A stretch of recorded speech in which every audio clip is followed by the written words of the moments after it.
Imagine you just completed a notarization, and as far as you can tell, everything went smoothly. The customers were very pleased. In fact, they offered to leave a 5-star rating on your Google business listing. You made sure before you left the signing table that you checked over your work, that you didn't leave anything behind. You walked out of that appointment on clouds. 2 weeks later, there's a process server at your front door handing you a summons to appear in court. Why? Someone involved in that notarization is suing you. They are alleging that your notarization contained errors and they're looking for you to pay. My name is Michelle, and in this video, I want to tell you about 6 things that I feel you need to know about notary errors and omission insurance. There are way more than just 6 important things that you need to know about notary errors and omission insurance, but I figure we need to start somewhere. So we'll start with these 6 things. Notary E&O, as it's often referred to, gets talked about a lot these days by notaries who are using their commission to start a notary business. In addition to me being an Alabama notary public who has had a notary business since 2005, I am also a licensed independent insurance agent in the state of Alabama and 27 other states. So I feel I am more than qualified to have this conversation with you. So let's get started. Most of you already know that as notaries, we are legally and financially responsible for the errors that we make when notarizing signatures. I say that because if you've taken any type of notary training, this is something that gets talked about on a regular basis. So, what does that really mean? Well, in nearly all 50 states, I can't say it's for sure all 50, but for most, embedded in each state's notary laws is a clause that addresses this fact. Most state notary laws have clauses that clearly state we notaries are responsible for the mistakes that we make when using our official notary seal to perform notarizations. It may not be fair or sound fair, but it is what it is. And I encourage you to take a look at your notary handbook and state laws to see if that applies to you. Those of you who are commissioned in this state of Alabama, number one definitely applies to us.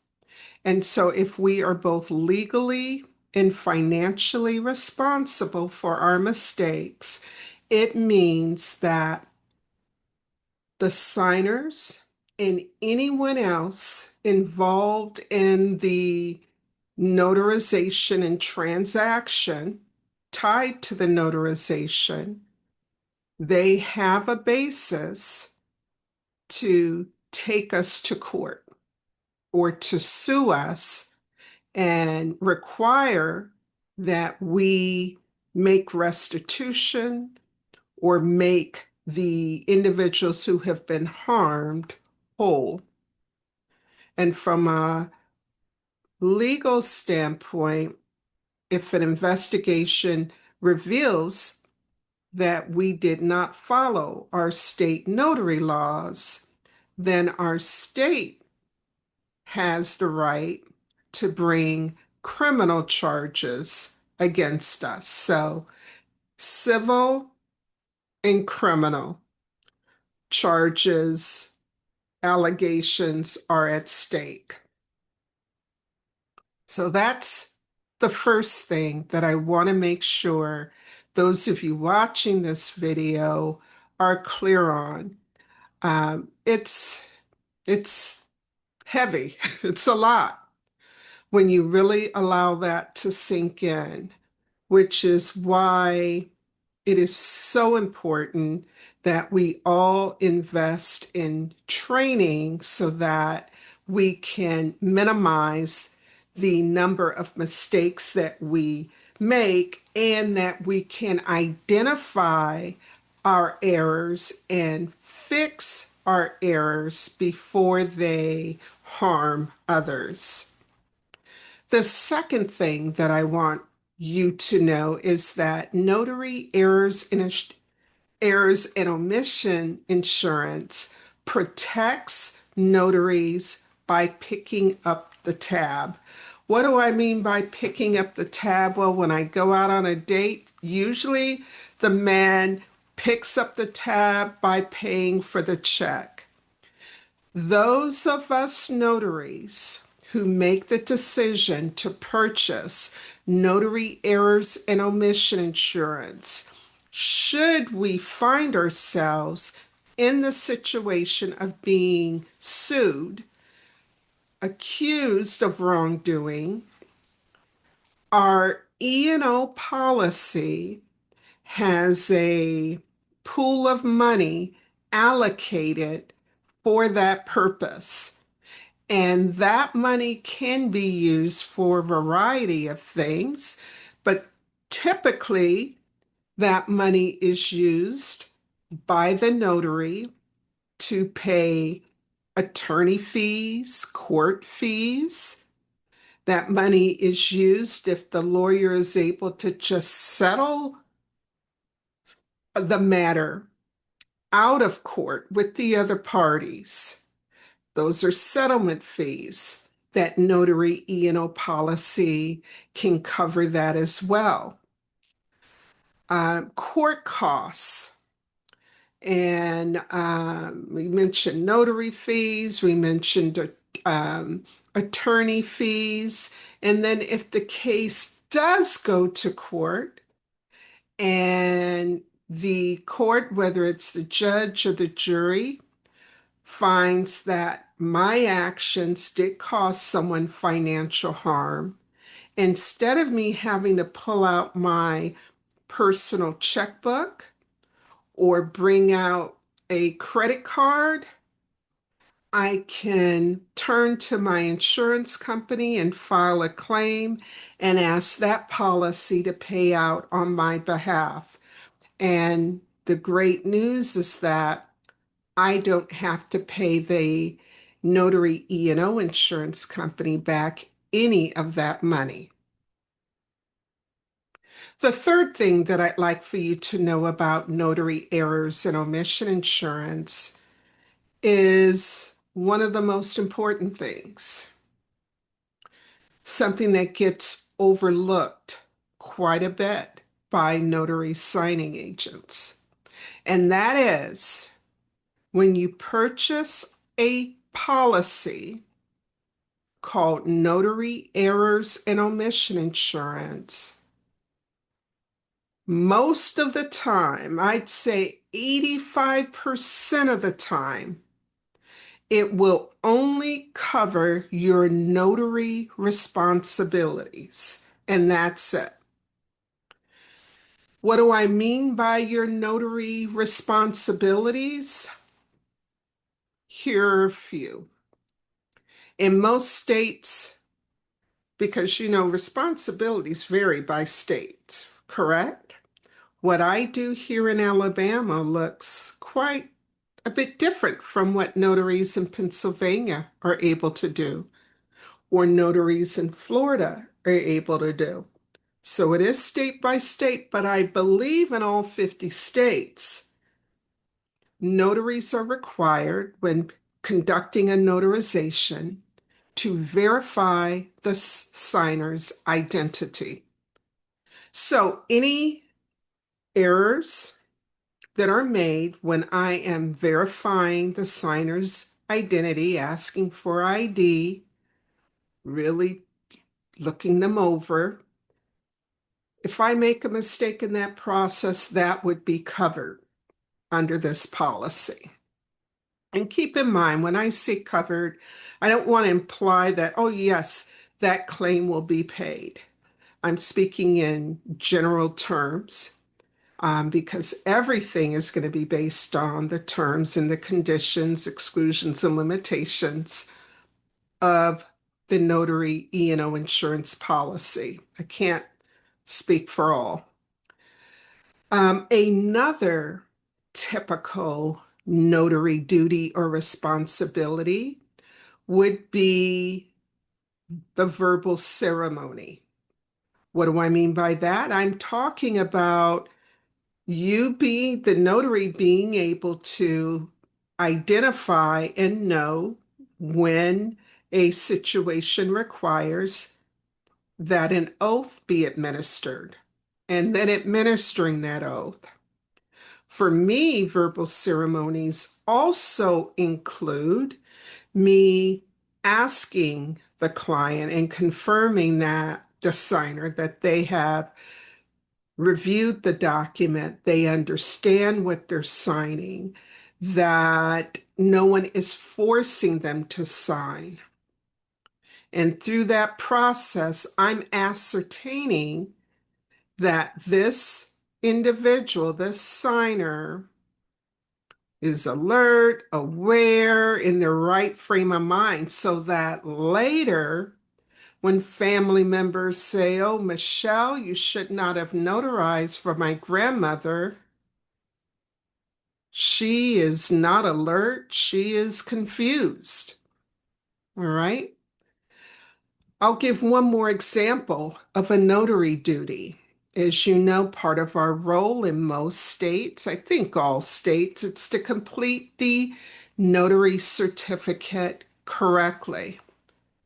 And so if I make mistakes as the notary in using the correct venue information, or when filling out the body section of the notarial certificate, I end up putting my name in a space when it should have been the signer's name. And now that notary certificate is null and void.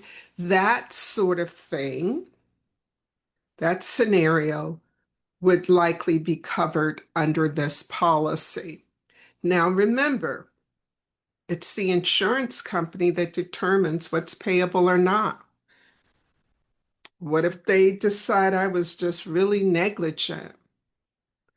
A good example of negligence would be if I notarize the signature for someone who never appeared before me. I think for that one, the insurance company would think long and hard before paying out money on my behalf. I mean, I would hope they would, but that's kind of a no-brainer. So again, when you purchase a Notary E&O insurance policy, state the policy is focused on your notary responsibilities. And as I mentioned a moment ago, we're up to the fourth thing I want you to know. For most insurance companies, when you purchase a Notary E&O policy, that policy does not assume or does not ordinarily include notary signing agent duties. It's excluded. And it is your responsibility before you purchase the policy to disclose to the insurance agent or the insurance company that you are a notary signing agent.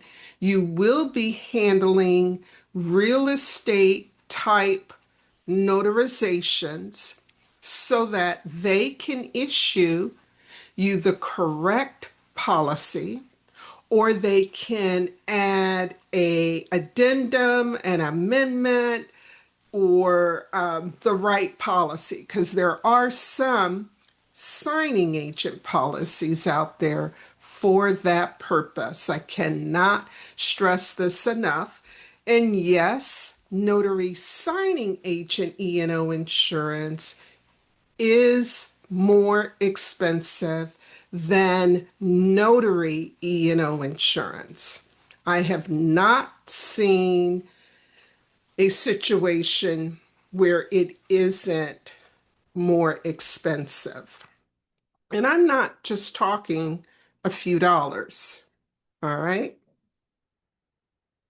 We've got two more things to cover. The fifth thing I want to let you know is that Notary E&O insurance usually covers both traditional in-person, face-to-face notarizations and remote notarizations. Now, this assumes that your state has approved remote notarizations to be conducted um, legally in your state. It also assumes that you have gone through the separate commission process to be approved as a remote notary, if your state requires that. And in my state, Alabama, it has approved that I perform remote notarizations, but guess what? It has not approved me to perform remote online notarizations. I, I, I paused for a reason, because I'm continuing to hear about Alabama notaries who are using remote online notarization platforms to perform remote ink notarizations. And I want to caution you from doing that. It's really important when it comes to liability insurance. We need to make sure that we are not putting our coverage at risk. And I want to go back, if you don't mind, to number 4. Back. I spent most of the time focused on notary signing agent duties, but I should have touched on other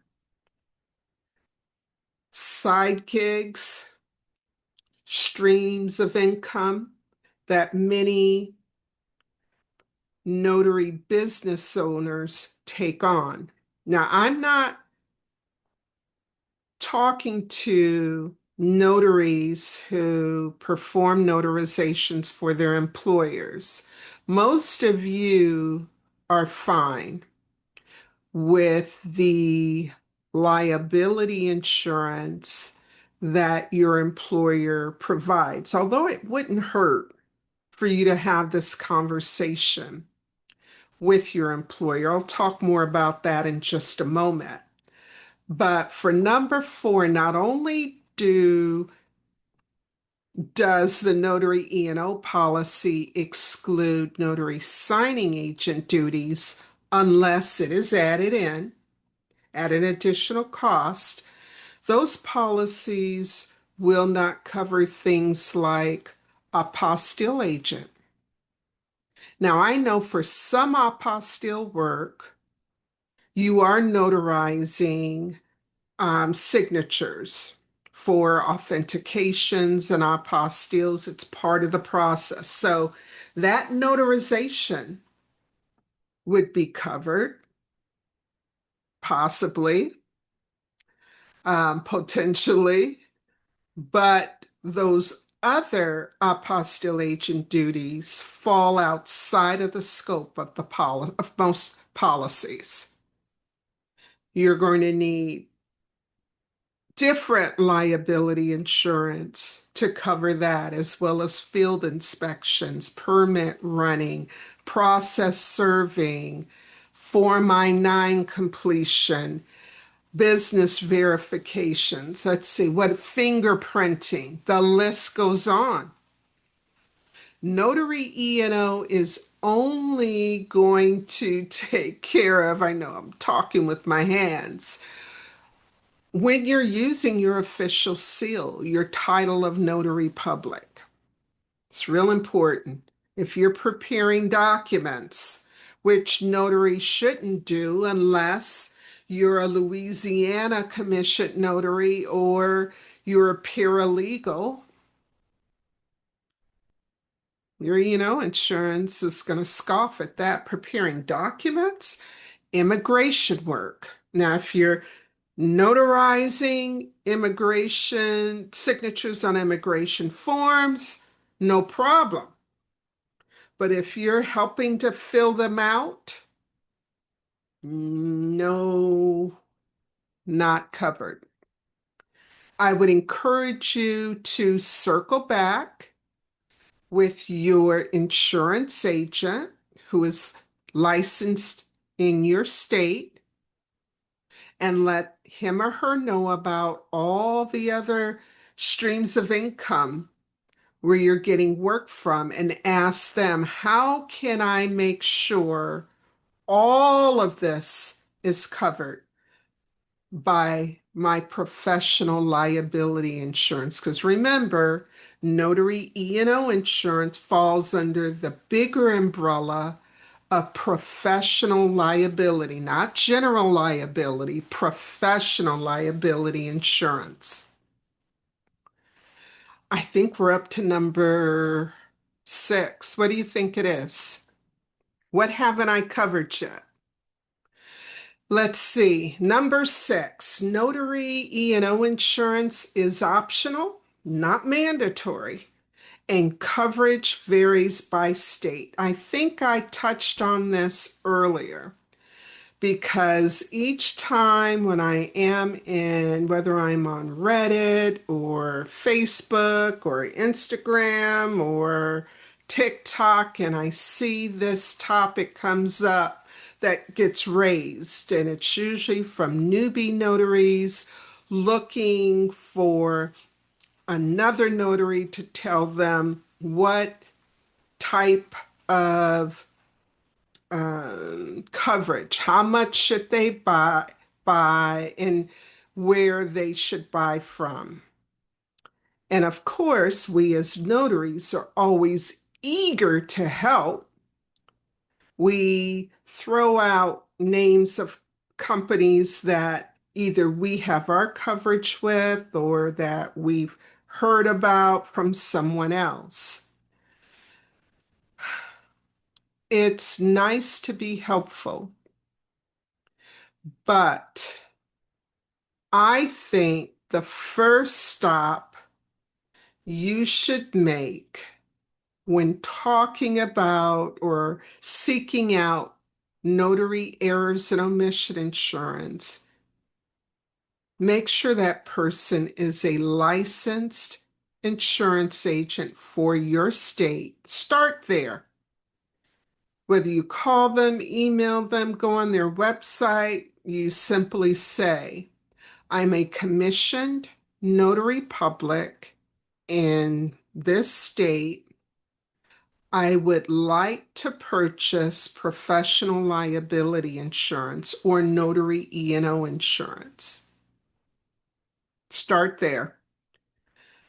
But if you know you're going to get into signing agent work and you want more comprehensive coverage, then you could add, by the way, I will be acting as a notary signing agent, handling real estate transactions, and I want to make sure that is covered.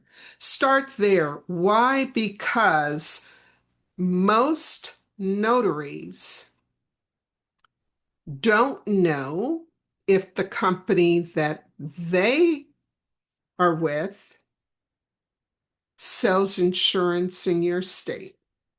And here they are telling you how much they pay and that it's full coverage, but that's their state. The amount of coverage that is offered in Alabama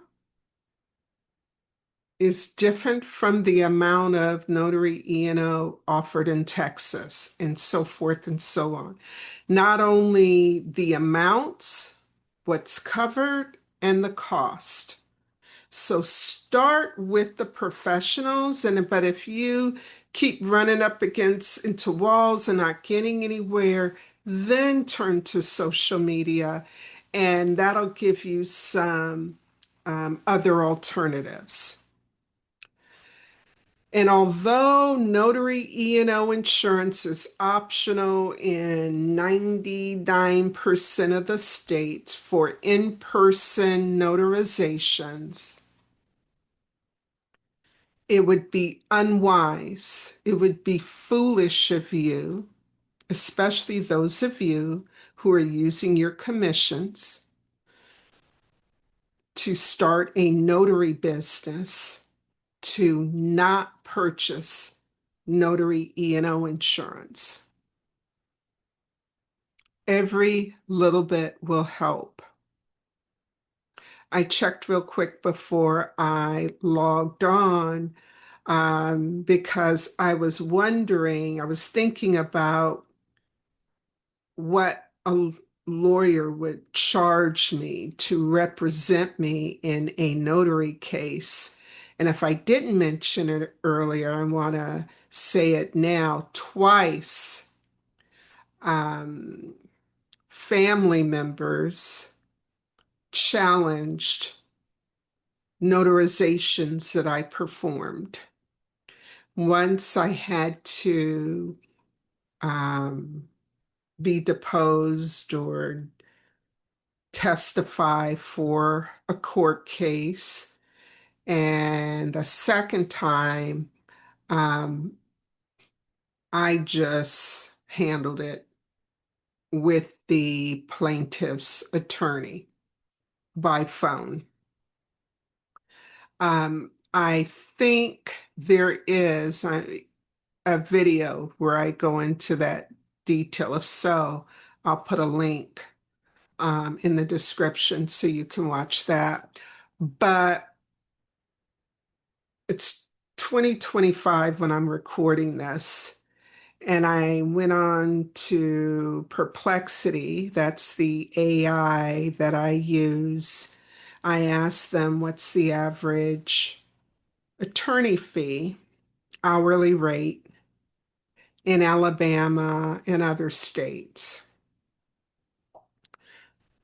According to AI, approximately around $250 an hour. And nationally, you're looking at for civil cases, which I think most of our notary cases would be civil, $250 to $500 an hour. And there's just no telling how many hours your attorney needs to spend to defend you. And that's just to pay the attorney, not for hiring process servers, retrieving records, and so forth and so on. And I say all that to say, so even if you couldn't afford, or you felt you could not afford a $25,000 policy, then get a $15,000 policy, a $10,000 policy. Some E&O insurance is better than none because it would be extremely helpful if you at least had enough to pay a lawyer. I don't want to say to fix things, but to act on your behalf. But I mean, if you are just, you've got that money sitting in your account and you can write those checks for those attorney fees without any problem, then do you? I can't afford it, which is why I make sure I keep my Notary E&O insurance active. In closing, I know I just scratched the surface with these 6 things, but I didn't want to put you to sleep. And I'm learning that less is sometimes more. But in my next video, I am going to go deeper in notary signing agent, errors and omission insurance, how that really differs from notary E&O.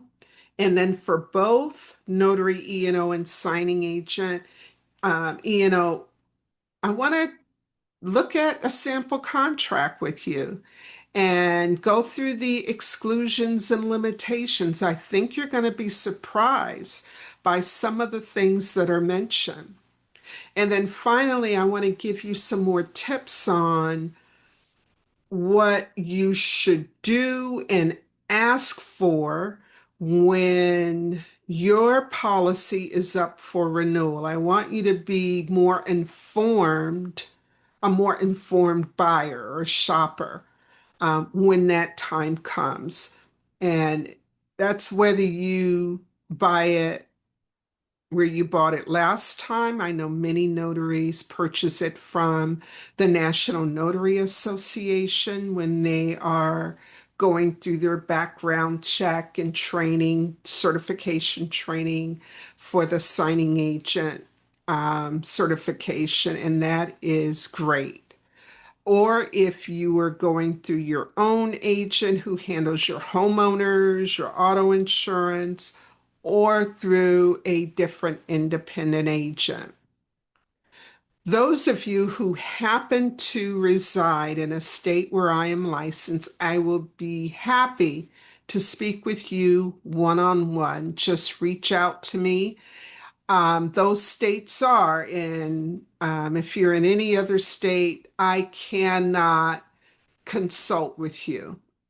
But if you are a resident of Alabama, Alaska, Arizona, Arkansas, Florida, Georgia, Idaho, Illinois, Iowa, Kansas, Maryland, Michigan, Mississippi, Montana, Nebraska, New Jersey, New York, North Carolina, North Dakota, Ohio, Oklahoma, Oregon, Pennsylvania, Tennessee, Texas, Utah, Virginia, and West Virginia, I'll be happy to speak with you. My contact information is on the screen.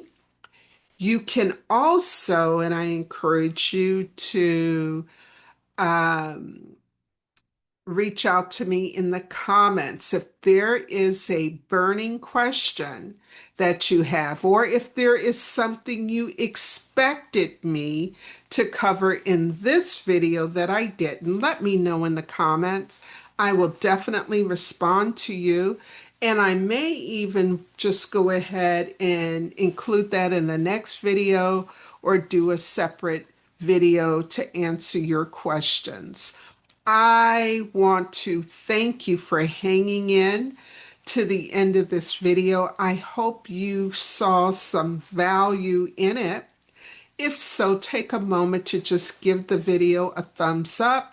And if you're not a subscriber yet, I hope this type of content encourages you to click the subscribe button. It is free. It costs you nothing. I am trying my best to get to 1,000 subscribers between now and September 1st. Any help you can give me by subscribing and watching the videos on this channel would be greatly appreciated. Thanks again for watching and make it a great day.